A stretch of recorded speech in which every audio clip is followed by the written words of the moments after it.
Well, the pandemic has been rough on businesses, with many forced to cut back or close. But that has also given some people an opportunity to start over.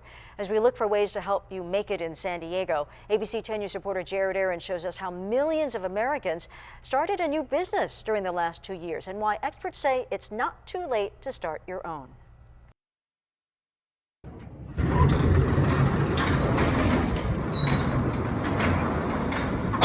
Brad Marquette has been in his new store in San Marcos for about 7 weeks, after more than a year of making custom skateboard racks in his garage. I developed a quick little rack that just holds a few boards, very efficient with woodworking and how you space them out.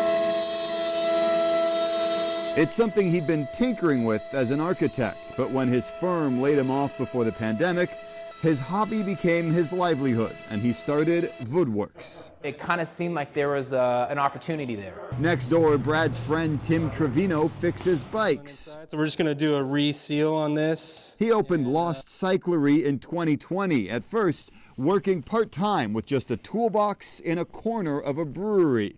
Like Brad, a pandemic layoff led to an opportunity to expand. I think that's the last one I have. The demand for bikes and bike repair was really cool, and I didn't expect it. It's weird how those things work. They're just two of the 4.5 million businesses that started in 2020, a record for any single year in the U.S. According to a study by Salesforce, 38.7% of them were started by people laid off or furloughed during the pandemic. Another 15.5% were people who turned their side job into their main job. And 13% were people who saw an opportunity because of the pandemic. That's a sign that people are saying, you know what? I'd rather be my own boss, take care of myself, than worry about somebody else taking care of me. Tim and Brad's stores are the exception because they actually have stores. More than 61% of new businesses that opened during the pandemic are entirely digital.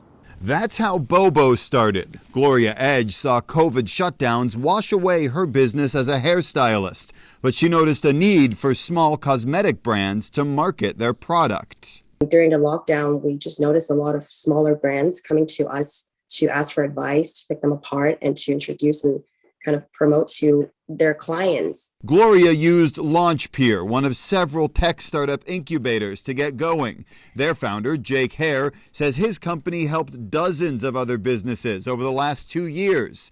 Digital, he says, was easier during the pandemic because it's less expensive and less risky. In order to start a tech startup, it requires, a domain name and a few bucks at, spending on website hosting and some other small associated costs. The Salesforce study backs that up. They found 21.7% of new businesses started for less than $1,000. 30.4% needed between $1,000 and $10,000. 14% needed between $10,000 and $50,000, and just 33.8%, or about a third, needed more.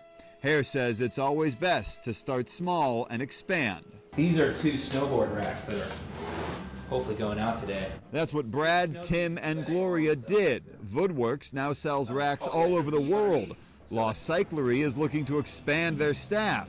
They all say if not for the pandemic, this never would have happened. Pandemic was weird, and I really got that recognition, or that realization that, this is viable. It is something that, people can do, and just you have a dream and go after it. I kind of just started small, and this is where it ended up. And this is just the beginning, hopefully. Jared Aarons, ABC 10 News.